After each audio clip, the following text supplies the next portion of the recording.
Then, first, the highlight. Lagos State government postpones planned rehabilitation works on Lekki-Aja corridor. Senate orders probe into Safe School Fund after Kebbi State schoolgirls' abduction. And on foreign scene, Israeli strike kills 13 people in Palestinian refugee camp in southern Lebanon. And in sport, Rivers United to face Pyramids FC in CAF Champions League tie in Egypt. Now the news in details. I am Timmy Dayo Anthony.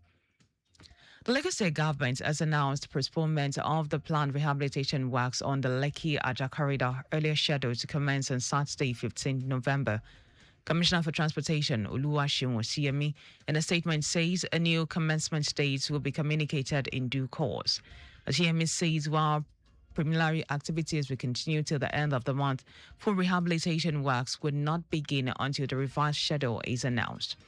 The state government appreciates the understanding and patience of all road users as it remains committed to improving road infrastructure and ensuring safer, more efficient transportation for all.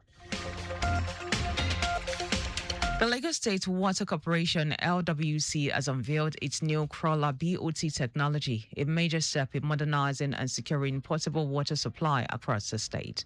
Managing Director of WC, Mukhtar Tijani, highlighted that accessing underground transmission means has long been difficult, slow and costly, stressing that the crawler BOT now provides utility visibility that LWC lacked. Tijani noted that it also mapped pipe coordinates and diameters, giving engineers unprecedented insight into critical assets, stressing that the innovation enables smarter decision-making, targeted maintenance, reduced water losses, and improved service reliability.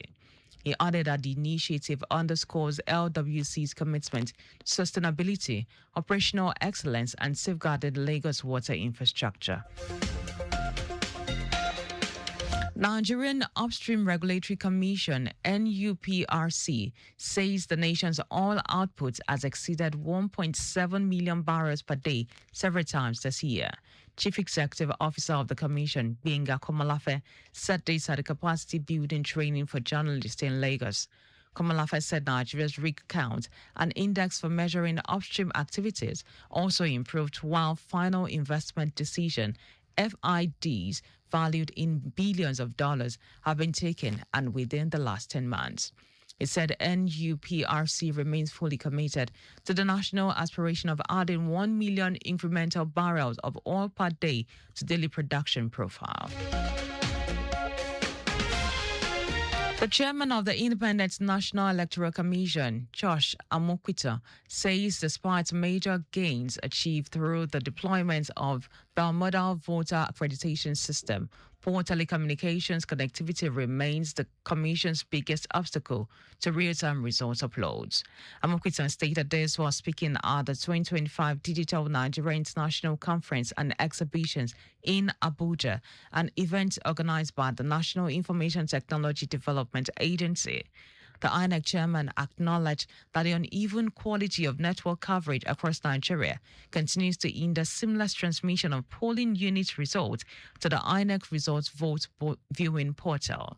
He noted that while voter impersonation and multiple voting have been effectively curtailed, the Commission is still grappling with the connectivity gaps in several parts of the country.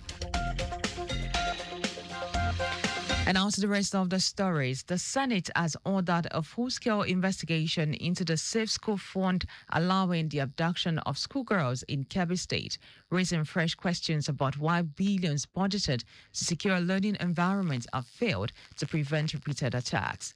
During plenary, lawmaker also urged President Bola Tinubu to approve the recruitment of at least 100,000 additional military personnel to strengthen the fight against insurgency, banditry, and school-targeted violence nationwide. The upper chamber resolved to constitute an ad hoc committee, drawing members from its committee on finance, education, defense, Army and Navy to probe the implementation of the Safe School program, its funding, expenditure, patterns, and the lapses that left schools exposed. In his remarks, Senate President Godswill Akpabio said no country is free of crime, but stressed the need for synergy and collaboration irrespective of religion, if the issue of insecurity must be nipped in the bud. President Bola Tinubu has urged African nations to break inefficient borders and modernize their customs system, saying the continent cannot achieve shared prosperity without coordinated reforms. He made the call while declaring open the Maiden Customs Partnership for African Cooperation in Trade (CPAC) summit in Abuja. President Tinubu, who was represented by Vice President Kashim Shettima, said Africa must turn its large population and market into a truly integrated economic bloc driven by technology and unified by trade rules. He noted that Nigeria's exchange rate reforms, forced subsidy removal, port modernization, and ongoing customs digitalization were designed to build a globally competitive trade environment.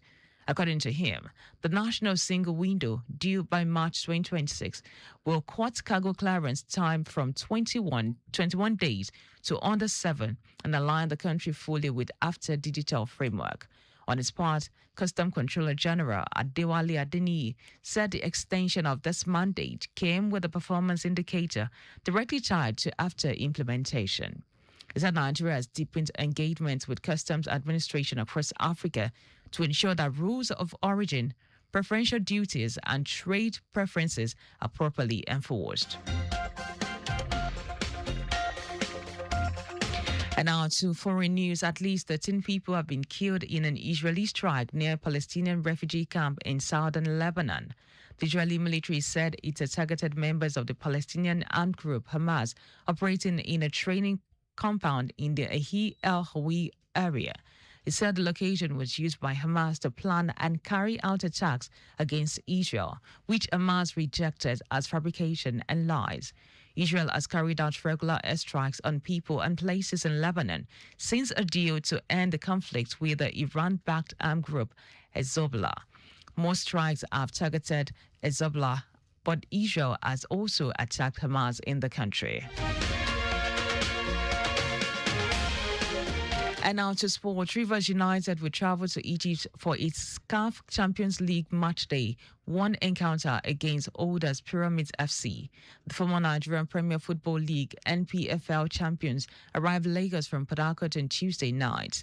Finidi George's side will welcome Moroccanian side RS Bakani for a match day 2 fixture next week Friday. It is the first time Rivers United will be playing in the group stage of the competition. Just before we go, always check your mirrors before changing lanes or making a U-turn. Blind spots can aid approaching vehicles or motorcycles. You can follow us on all our social media platforms. X at Traffic Radio 961. Facebook, Lagos Traffic Radio 961 FM. Instagram is Lagos Traffic Radio 961. You can also subscribe to watch our news and program live on YouTube at Traffic Radio 961. Visit our website on www.trafficradio961.ng. You can also listen to Lagos Traffic Radio 961 live on my Lagos app for timely update. Now, did you know that the Sanwo-Olu administration completed and inaugurated Mother and Child Center Badagry? You can get more details on Lagos State Government's website.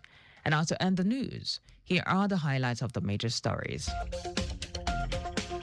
The Lagos State Government has announced postponement of the planned rehabilitation works on the Lekki-Aja corridor, earlier scheduled to commence on Saturday, 15th November. The Senate has ordered a full-scale investigation into the Safe School Fund following the abduction of schoolgirls in Kebbi State, raising fresh questions about why billions budgeted to secure learning environments have failed to prevent repeated attacks. We also told you that at least 15 people have been killed in an Israeli strike near a Palestinian refugee camp in southern Lebanon. And in sport, Rivers United will travel to Egypt for its CAF Champions League match day 1 encounter against Olders Pyramids FC. For contact with the newsroom, please send a message to info@trafficradio961.ng. The INC News broadcast compiled by Zainab Adebashi. I am Dayo Anthony. Many thanks for listening.